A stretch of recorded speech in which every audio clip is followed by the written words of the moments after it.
যখন দেখবেন বৃষ্টি হচ্ছে তখন দোয়া করবেন, দোয়া কবুল হবে ইনশাআল্লাহ। দোয়া করার আগে একবার বলবেন আলহামদুলিল্লাহ, কমপক্ষে একবার বলবেন আলহামদুলিল্লাহি রাব্বিল আলামিন, একবার কমপক্ষে। মানে প্রথমে আল্লাহর প্রশংসা করবেন, তারপর একবার দরুদ পড়বেন আল্লাহুম্মা সাল্লি আলা মুহাম্মাদ ওয়া সাল্লিম, তারপর হাত তুলে দোয়া শুরু করবেন। বৃষ্টি পড়ছে, দোয়া শুরু করে দেন, দোয়া কবুল হবে ইনশাআল্লাহ। আজান দিয়েছে, আজান এবং একামতের মাঝখানের সময়টা আছে, এই সময়টা কাজে লাগান, দোয়া কবুল হবে ইনশাআল্লাহ। নামাজে দাঁড়িয়েছেন, সেজদায় গিয়েছেন, সেজদায় দোয়া করেন, দোয়া কবুল হবে ইনশাআল্লাহ। প্রশ্ন করে অনেকে যে ভাই সেজদায় কি বাংলায় দোয়া করা যাবে? হ্যাঁ যাবে, যদি আপনার নামাজটা নফল নামাজ হয়। কোন নামাজ হয়? ফরজ নামাজে করবেন না, নফল নামাজে করতে পারেন ইনশাআল্লাহ। সেজদায় বান্দা আল্লাহর সবচেয়ে কাছাকাছি থাকে, এই সময়ে বেশি বেশি দোয়া করতে রাসূল সাল্লাল্লাহু আলাইহি ওয়াসাল্লাম তাগিদ দিয়েছেন। দোয়া করলে ডাইরেক্ট কবুল হবে ইনশাআল্লাহ। পিতামাতার খেদমত করে দোয়া করেন, দোয়া কবুল হবে ইনশাআল্লাহ। এখন তো পিতামাতার খেদমত মানুষ করতে চায় না। এটা সেই যুগ যে যুগে পিতামাতার সাথে দাস দাসীর মতো আচরণ করা হয়। সন্তানরা ভুলে গেছো তোমরা যে তোমরাও একদিন পিতামাতা হবা। আমরাও কিন্তু একদিন পিতামাতা হব। যারা বিয়ে শাদী করেছে, সন্তান সন্ততি হয়েছে, তারা জানে এই যে প্রসব বেদনার একটা সেকেন্ড, 1 সেকেন্ড বা 1 মিনিট প্রসব যে বেদনা মায়ের হয়, এর ঋণ আমরা সারা জীবনে শোধ করতে পারবো না। পারবেন? এই কারণেই মায়ের পায়ের নিচ জান্নাতের কথা বলা আছে। মাদের সম্মান আল্লাহর কাছে অনেক বেশি, মেয়েদের সম্মান অনেক বেশি। এই নারীবাদী ফ্যামিলিস্টরা যা বুঝিয়েছে, ইসলাম এমন নয়। তো ইসলাম এমন নয়, ইসলামে মেয়ের মর্যাদা সবচেয়ে উপরে। সেই মেয়েদেরকে আমরা এখন কি করেছি? কাপড় চোপড় সব কমিয়ে কমিয়ে বেপর্দা করে রাস্তায় নামিয়ে দিয়েছে। যদি একটা মানুষ নিজের সম্মান না বোঝে, তাকে সম্মান কেউ দিতে পারে? নিজেকে চিনতে শিখুন। আমাদের সম্মান আল্লাহর কাছে অনেক বেশি। এটা বলছিলাম প্রিয় ভাইয়েরা, মায়ের পায়ের নিচে আল্লাহ পাক সন্তানের বেহেশতের কথা বলেছে। মা বোনদেরকে 4টা কাজ করতে বলো, অনলি 4টা কাজ। 5 ওয়াক্ত নামাজ যদি ঠিকমতো পড়তে পারে, 1 নাম্বার। 2, রমজান মাসে রোজা রাখে। 3 নাম্বার, পর্দা ঠিকঠাক মতো করে। আর 4 নাম্বার, স্বামীর আনুগত্য করে। ইনশাআল্লাহ জান্নাতের যে কোনো দরজা দিয়ে ইচ্ছা প্রবেশ করতে পারবে ইনশাআল্লাহ। এখানে স্বামীর আনুগত্যের কথা বলেছি, স্বামীর দাসত্বের কথা বলি না। আনুগত্য দাসত্ব এক জিনিস না। আনুগত্য মানে কি? আনুগত্য মানে আপনি স্বামীর যে কোনো ভালো কাজে আপনি তাকে সায় দিবেন, আনুগত্য। নামাজ পড়তে বলেছে, নামাজ পড়তে হবে। পর্দা করতে বলেছে, আপনি পর্দা করবেন।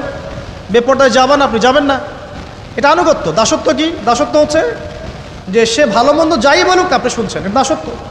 এটা করবেন না। মা বোনরা 4টা কাজ বাসায় গিয়ে আবার শুনিয়ে দিবেন। নবীজি বলেছেন 4টা কাজ কোনো মেয়ে করলে জান্নাতের যে কোনো দরজা দিয়ে ইচ্ছা প্রবেশ করতে পারবে। 1 নাম্বার, 5 ওয়াক্ত সালাত। 2 নাম্বার, রমজান মাসের সওম রোজা। 3 নাম্বার, পর্দা ঠিকঠাক মতো করবে, লজ্জাস্থানের হেফাজত। এবং 4 নাম্বার, স্বামীর আনুগত্য করা। মায়ের খেদমত করে দোয়া করেন, দোয়া কবুল হবে ইনশাআল্লাহ। বাবার খেদমত করে দোয়া করেন, দোয়া কবুল হবে ইনশাআল্লাহ। কোরআন তেলাওয়াত করে দোয়া করেন, দোয়া কবুল হবে ইনশাআল্লাহ।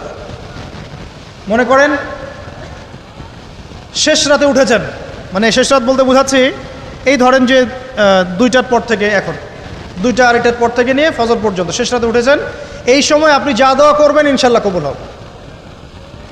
হ্যাঁ, বলতে বাধ্য হচ্ছি, এখনকার তরুণ সমাজ ওই 2টা 2:30টার দিকে ওই যে কার কার খেলা থাকে, ওই খেলাগুলো দেখার জন্য ওঠে, তাহাজ্জুদ পড়ার জন্য উঠতে পারে না। অথচ আল্লাহ পাক বলছেন কি, যে শেষ রাতে আল্লাহ পাক প্রথম আসমানে নেমে আসেন এবং আহ্বান করেন, কে আছো আমার কাছে কিছু চাইবে আমি দিব, কে আছো আমার কাছে রিজিক চাইবে দিব, কে আছো আমাকে ডাকবে আমি তোমার ডাকে সাড়া দিব, কে আছো আমার কাছে ক্ষমা চাইবে আমি তোকে ক্ষমা করে দিই। প্রিয় যুবক ভাইরা, আল্লাহকে মূল্যায়ন করতে শিখুন। এই সময়গুলোতে দোয়া করলে ইনশাআল্লাহ তাআলা আপনার দোয়া কবুল হবে ইনশাআল্লাহ। সবচেয়ে ইম্পর্টেন্ট হচ্ছে একটা, যেটা আমরা প্রত্যেক দিন পড়ি, প্রায় 17 রাকাত নামাজ পড়ি আমরা, ফরজ নামাজ। শুধু ফরজ নামাজের কথাই বলছি। এখানে আপনি 34টা সেজদা করেন। 17 রাকাত ফরজ, 34টা সেজদা করেন। প্রত্যেক সেজদায় যদি একটা করে দোয়া করতে পারেন ইনশাআল্লাহ আল্লাহ আপনার দোয়া কবুল করবেন। দোয়া কবুল করার কিছু জায়গা বলে দিলাম, বেশি বেশি দোয়া করতে হবে। আমরা উম্মার অবস্থাগুলোকে বুঝতে শিখব। এখানে এই 3 ব্যক্তি, এটা বলে আমি শেষের দিকে যাচ্ছি, একটু ধৈর্য ধরেন। এই 3 ব্যক্তি পড়ে গেছে গুহার মধ্যে। আমি বলছিলাম জেনা ছেড়ে দিলে তোমার দোয়া আল্লাহ পাক ডাইরেক্ট কবুল করবে ইনশাআল্লাহ। কীভাবে? এই দলিল দিচ্ছিলাম যে তারা বলছে আমাদের তো কোনো আমাদের নেক আমল যা আছে এটা দিয়ে দোয়া করতে হবে, কোনো অপশন তো নাই বের হওয়ার। একজন বলছে যে আল্লাহ আমি আমার পিতামাতার খেদমত করতাম, মাকে দুধ পান না করিয়ে কখনো দুধ পান করি নাই, আল্লাহ এই কাজটা যদি তোমার কাছে ভালো লেগে থাকে আজকে আমাকে এই বিপদ থেকে উদ্ধার করো। এই দোয়া করার সাথে সাথেই এই গুহা থেকে পাথরটা একটু সরে গেল এভাবে। আর জড়বস্তু আল্লাহ পাকের হুকুম মানে, আল্লাহ পাকের হুকুম মানে না খালি দুইটা শ্রেণীর মানুষ, এক হচ্ছে মানুষ আর একটা জিন জাতি। এই পুরো প্রকৃতি আল্লাহ পাকের হুকুম মেনে চলে। আর জড় বলতে আসলে কিছু নাই, যদি আমি বোঝানোর জন্য জড় বলেছি, আল্লাহ পাকের হুকুমে সব কিছু জীবন্ত। এই যে মাটিতে আমরা বসে আছি না এখন, এই মাটি কিয়ামতের মাঠে সাক্ষী দিবে যে এখানে মাহফিল হয়েছিল। হ্যাঁ, ওইখানে বসে তুমি টিকটক করেছ, লেকচার শুনো নাই ভালো করে। একটা মাহফিলে যাচ্ছিলাম, দেখলাম যে এখন স্টেজে উঠি নাই, ওই সুযোগে দেখলাম যুব সমাজ রাস্তার পাশে দাঁড়িয়ে সিগারেট খাচ্ছে, ব্রেক নিচ্ছে আর কি, চা সিগারেটের ব্রেক। হুজুর আসলে আলোচনা শুনবো। তো এখানে এসে যদি আমরা মানে কোরআন সুন্নাহর বাইরে কোনো কাজ করি, এই মাটি আবার সাক্ষী দিবে। এটা দলিল কোথায় আছে? সূরা জিলজাল পড়ে দেখবেন। সূরা জিলজালের মধ্যে দলিল আছে যে আল্লাহ পাকের হুকুমে এই জমিন কথা বলবে ইনশাআল্লাহ, আল্লাহ পাক হুকুম করলে। জি, তো একটু সরে গেল ওই পাথর, তারপরের ব্যক্তি দোয়া করছে, আল্লাহ আমার একজন কাজের লোক ছিল, সেই কাজের লোক কিছু টাকা পেত, টাকা না নিয়ে বেচারা চলে গেছে, আমি ওই টাকা দিয়ে কিছু পশু কিনেছি, এই পশুগুলো কিনে আমি পালন করেছি, অনেক দিন পর সেই ব্যক্তি এসেছে আমার টাকা দাও। তখন আমি বলেছিলাম যে এই যতগুলো পশু দেখছো সব তোমার। সেই লোক বলছে আমার সাথে কি ঠাট্টা করছো? বলছে না, ঠাট্টা করছি না, তোমার টাকা দিয়ে আমি পশু কিনেছিলাম, এই প্রজনন হতে হতে হতে আজকে এতগুলো হয়েছে, সব তোমার, নিয়ে যাও। আল্লাহ কলিজা দেখেন, আসলে দান করার জন্য কলিজা লাগে, টাকা লাগে না। আল্লাহর পথে দান করার জন্যে কলিজা লাগে, টাকা লাগে না। আর কিছু মনে করবেন না, আমি বিভিন্ন মাহফিলে যাচ্ছি, এই একটা কমন দৃশ্য দেখি এই কালেকশনের। আমার জানা নাই যে এভাবে নাম লিখিয়ে কোনো কালেকশন নবীর যুগ থেকে হয়েছে, আমার জানা নেই। বরং কতটুকু দিয়েছে এটা গোপন রাখলেই ভালো। কে দিয়েছে, কত দিয়েছে জানানোর কোনো দরকার নাই, দিয়েছে নিয়ে চলে আসবেন, শেষ। আমরা কাকে সন্তুষ্ট করার জন্য দেই? আল্লাহ জানলেই তো যথেষ্ট। কি দরকার জনগণ জানতেই হবে আমি 5,000 টাকা দিয়েছি? এতে আমার লাভটা কি? নেকি উল্টা আরও কমে গেল। উল্টা 7 শ্রেণীর মানুষ, একটা হাদিস আছে, 7 শ্রেণীর মানুষ কিয়ামতের মাঠে আরশের ছায়া পাবে। কিসের ছায়া পাবে? আরশের ছায়া, যে ছায়া ছাড়া কোনো ছায়া থাকবে না। ওর মধ্যে এক শ্রেণী হচ্ছে ওই ব্যক্তি যে এত গোপনে দান করে, তার বাম হাত জানে না ডান হাত কি দান করছে। এই ব্যক্তি আরশের ছায়া পাবে ইনশাআল্লাহ। তো দুনিয়া যদি উদ্দেশ্য থাকে, নাম প্রকাশ করা, জাহির করার উদ্দেশ্য থাকে, বা যদি এমন হয় যে এখানে লৌকিকতা উদ্দেশ্য থাকে, নেকি নষ্ট হয়ে যেতে পারে, সুযোগ আছে, চান্স আছে। তো এই ট্রেডিশনগুলো বন্ধ করলে মনে হয় ভালো হয়। এটা আমার পরামর্শ, বাকি এটা বিবেচনা আপনাদের। আর এই ব্যক্তি বলছে আমি এই সব কিছু দান করে দিয়েছি। দেখেন, দান করতে কি লাগে? কলিজা লাগে, টাকা লাগে না কিন্তু। আসলে দান করতে কলিজা লাগে। অনেক রিক্সাওয়ালাকে দেখেছে আমরা, 100 টাকা দান করে দিল, মসজিদের জন্য দান চাচ্ছে, 100 টাকা দান করে দিল। আর অনেক দেখবেন বিত্তশালী, ঢাকা শহরে যাচ্ছি বনানী গুলশান দিয়ে, দান করতে চাইলে 2 টাকা দিচ্ছে, 5 টাকা দিচ্ছে। এমন হয় না? দান করতে কলিজা লাগে। আর একটা কথা মনে রাখবেন, আপনি যত দান করবেন আল্লাহ আপনাকে তত বেশি দিবেন ইনশাআল্লাহ। ইনশাআল্লাহ আল্লাহ পাকের খাজানা যে এত প্রচুর, আপনি দান করলে কমে যাবে এই চিন্তাই করবেন না কখনো। তবে সবচেয়ে সেরা দান কোনটা জানেন? আপনার প্রয়োজন আছে এখন, এই প্রয়োজনের সময় দানটা হচ্ছে সেরা দান। এবং সবচেয়ে উত্তম খরচ কোনটা? সবচেয়ে উত্তম খরচ হচ্ছে আপনার পরিবারের পিছনে খরচ। আপনার পরিবারের পিছনে খরচটা আপনার সবচেয়ে শ্রেষ্ঠ খরচ। আর দান করে মধ্যম পন্থায়, এমন হবে না যে নিঃস্ব হয়ে গেলেন দান করে একদম, আবার এমন না যে কৃপণতা প্রদর্শন হচ্ছে, এমনও না। মধ্যম পন্থায় দান খয়রাত করবে ইনশাআল্লাহ। আর কিয়ামতের মাঠে মানুষ তার দানের ছায়ায় থাকবে ইনশাআল্লাহ। যে যত দান করবে ওই ছায়ার নিচে সে থাকবে। এই ব্যক্তি সব দান করে দিয়েছিল, যাও সব গরু ছাগল তোমার। তৃতীয় ব্যক্তি, পাথর সরে গেল একটু, তৃতীয় ব্যক্তি, যুবক তোমাকে বলছি ভাই, তৃতীয় ব্যক্তি আল্লাহর কাছে বলছে, আল্লাহ আমার একজন সুন্দরী চাচাতো বোন ছিল, আছে না তোমাদের কাজিন, এবং তাকে আমি খুব ভালোবাসতাম। ওই যে এখন বয়ফ্রেন্ড গার্লফ্রেন্ড ফ্রি মিক্সিং, যেটা খুব ভালোবাসতাম। তো তাকে আমি পেতে চাইতাম, তাই আমি তাকে অফার করি সে বলে যে না, আমাকে 100 স্বর্ণমুদ্রা না দিলে আমি রাজি না। 100 স্বর্ণমুদ্রা।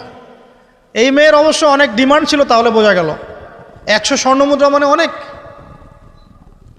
জানেন, এখন তো দেখা যায় 1500 টাকা 2000 টাকা দিয়ে মেয়ে তার ইজ্জত বিক্রি করে ফেলছে। 100 স্বর্ণমুদ্রা। আর কাউকে কিছু দেওয়াই লাগে না, এমনি বিক্রি করে ফেলে।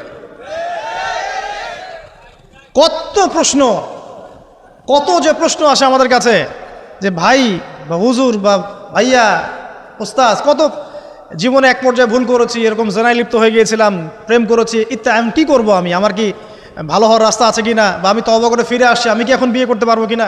প্রশ্নের শেষ নাই। বেশিরভাগ প্রশ্ন এরকমই আসে এখন। আরেকটা বেশি বেশি প্রশ্ন আসে, ভাই উস্তাজ হুজুর, আমার স্বামী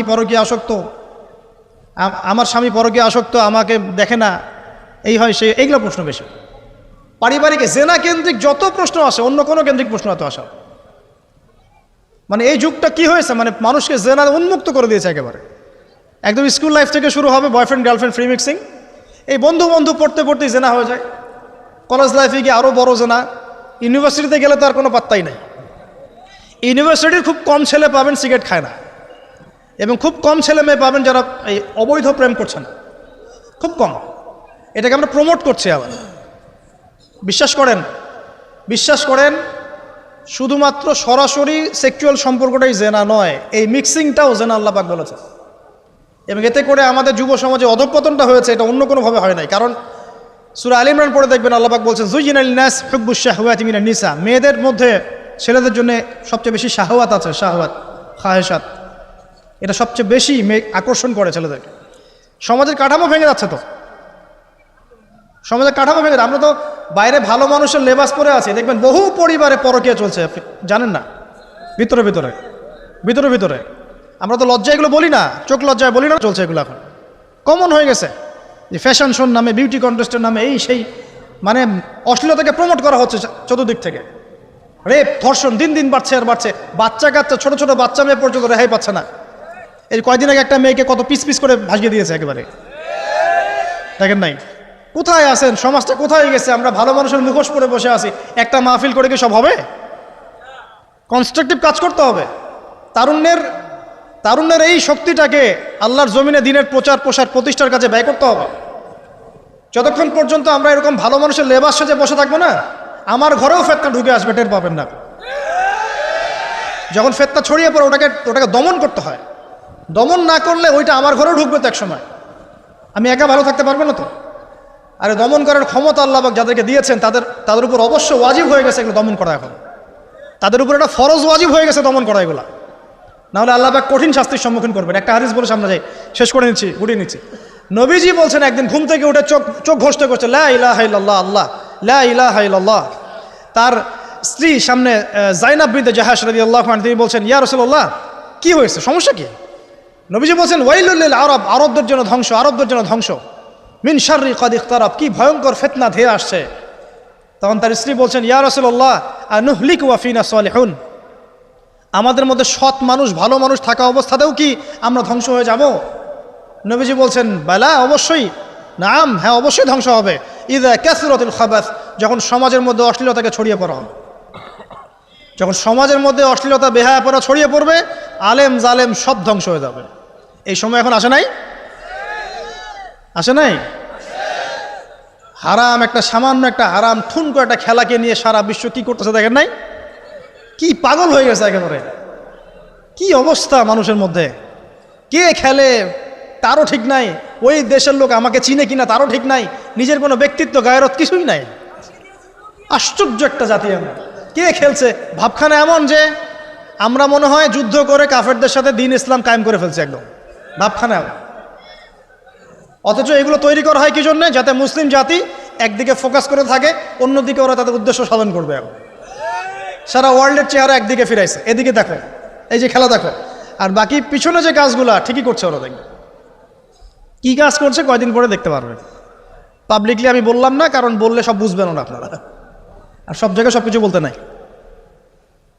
ওদের উদ্দেশ্য ওরা কখনো ভুলে যায় নাই। ওরা চাচ্ছে সারা বিশ্বটাকে শাসন করতে এবং মুসলিমদেরকে দমন করতে, এবং আপনাকে খেলতামাশায় ব্যস্ত রেখেছে।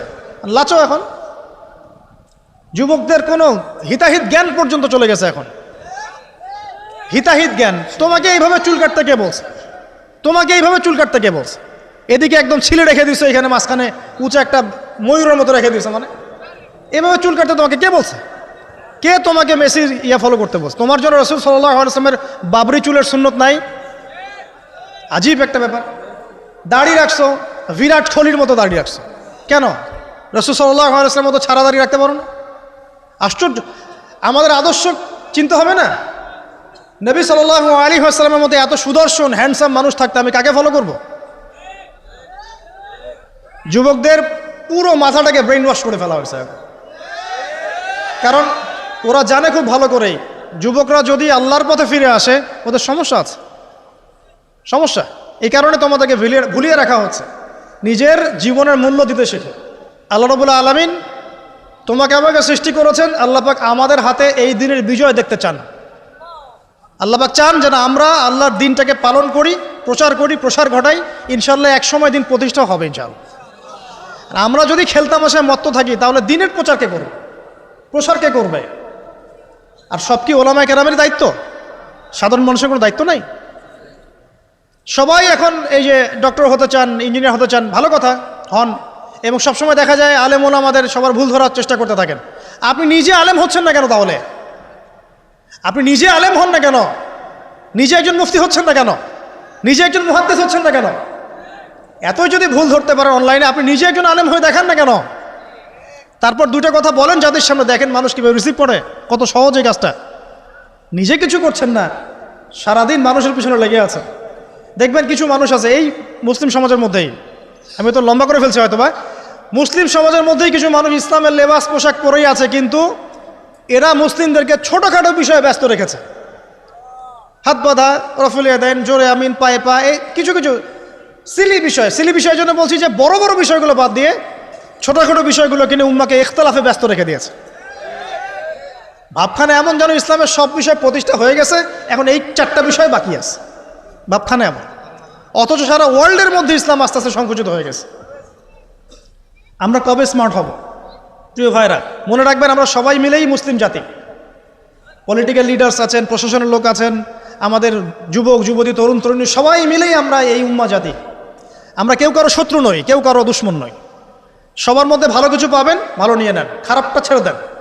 উম্মাকে ঐক্যবদ্ধ করার চেষ্টা করেন। এই ছোটোখাটো বিষয়গুলোকে ইখতিলাফ বন্ধ করেন, আল্লাহর ওয়াস্তে বন্ধ করেন। বড় বড় বিষয়গুলোর দিকে ফোকাস করেন। তরুণদেরকে শিক্ষিত করেন, আদর্শ পরিবার করেন, শিক্ষা অর্জন করেন, জ্ঞান অর্জন করেন, বড় আলেম স্কলার হন, বিশ্বকে নেতৃত্ব দেন। পলিটিক্স করলে ভালো করে করেন, যাতে করে আপনার দ্বারা দুনিয়ার দিনের খেদমত হয়, আলহামদুলিল্লাহ। ইকোনমিক্স হলে ভালো করে হন, বিজ্ঞানী হলে বড় বিজ্ঞানী হন, মানে আপনি বড় স্বপ্ন দেখেন। ইয়াং জেনারেশনকে নিয়ে আসেন ইসলামের দিকে, তাদের দ্বারা ইনশাআল্লাহ ইসলামের বিজয় হবে। ওই যুবক বলছে, আল্লাহ আমার এই চাচাতো বোনকে পেতে চাইতাম, সে 100 স্বর্ণমুদ্রা চেয়েছে। 100 স্বর্ণমুদ্রা সে বহুত কষ্ট করে অর্জন করে শেষমেশ ওকে দিল। দেওয়ার পর বলছে এখন আমাকে দাও। এখন সে প্রস্তুত, শুরু করবে, মানে দুজন কাছাকাছি এসে গেছে, এবার সেক্সুয়াল সম্পর্ক শুরু হবে কেবল। এই হওয়ার সময় এই মেয়ে বলে বসছে যে হে আল্লাহর বান্দা, আমি আমার সতীত্ব এতদিন পর্যন্ত হেফাজত করেছি, আল্লাহর দোহাই লাগে আমার সতীত্বটা নষ্ট করো না। কে বলছে? এই মেয়েটা বলছে।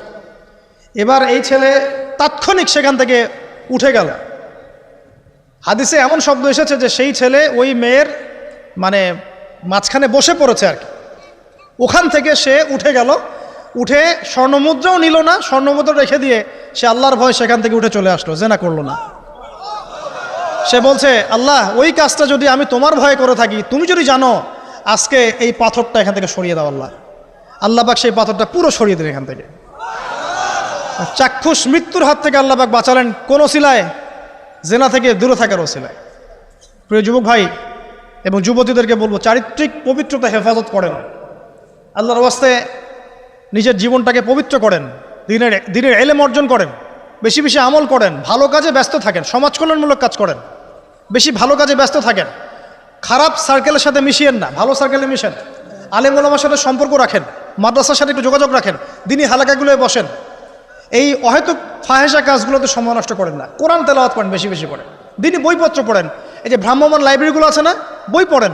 আমি বলছি না শুধু ইসলামিক বই পড়তে হবে আপনাকে, আপনি অর্থনীতির বই পড়েন, সমাজবিজ্ঞানের বই পড়েন, রাষ্ট্রবিজ্ঞানের বই পড়েন, জিওপলিটিক্যাল বইগুলো পড়েন, কোরআন সুন্নাহ তো পড়বেনই, শিক্ষিত হন ইনশাআল্লাহ তাআলা। আজ হোক আর কাল হোক আমরা বিশ্বাসী ওই যে যুগটা ছিল, যে যুগে মুসলিমরা সারা বিশ্ব দাপটের সাথে দাপিয়ে বেরিয়েছে আর কি, প্রত্যেকটা ডিপার্টমেন্ট মুসলিমরা রুল করেছে, ইনশাআল্লাহ আবারও সেই সময় ফিরে আসবে ইনশাআল্লাহ। আমরা বিশ্বাস করি আল্লাহ রাব্বুল আলামিন তার রাসূলের মাধ্যমে জানিয়েছেন যে ফিতনাময় পরিবেশটা চিরস্থায়ী হবে না। এখন হয়তো ফিতনা চলছে, কিন্তু এরপরে আসবে ইনশাআল্লাহ তাআলা আল মাহদির যুগ। কার যুগ? ইমামুল মাহদির যুগ আসবে ইনশাআল্লাহ। তারপরে ঈসা ইবনে মারইয়ামকে আল্লাহ পাক পাঠাবেন এবং যত দুশমন আছে ইসলামের সবার সাথে সরাসরি ব্যাটল হবে, হাদিসে বলা আছে, কিছু করার নাই। এবং সেই যুদ্ধগুলোতে মুসলিমরা জিতবে ইনশাআল্লাহ। তারপরে সারা বিশ্বে ইসলামী খেলাফা কায়েম হবে ওই জেরুজালেম থেকে ইনশাআল্লাহ আযজা ওয়া জাল। আমরা দোয়া করি আল্লাহ রাব্বুল আলামিন আমাদের যুব সমাজকে যেন কবুল করে নেন, আমিন, এবং তাদেরকে এই জাগতিক ফিতনাগুলো থেকে আল্লাহ পাক হেফাজত করুন। আমাদের সতীত্ব, পবিত্রতা, চরিত্রের সৌন্দর্য আল্লাহ পাক যেন অটুট রাখে, জেনা থেকে আল্লাহ পাক যেন বাঁচিয়ে রাখে। আল্লাহ পাক আমাদের সবাইকে দিনের এলেম অর্জন করার তৌফিক দান করেন, জীবন সম্পর্কে সচেতন হওয়ার তৌফিক দান করেন, সময়কে মূল্যায়নের তৌফিক দান করেন, খাস পর্দায় থাকার তৌফিক দান করেন মা বোনদেরকে, এবং আমাদের মধ্যে উম্মার ঐক্যের জন্য কাজ করার তৌফিক আল্লাহ পাক সবাইকে দান করেন, আমিন।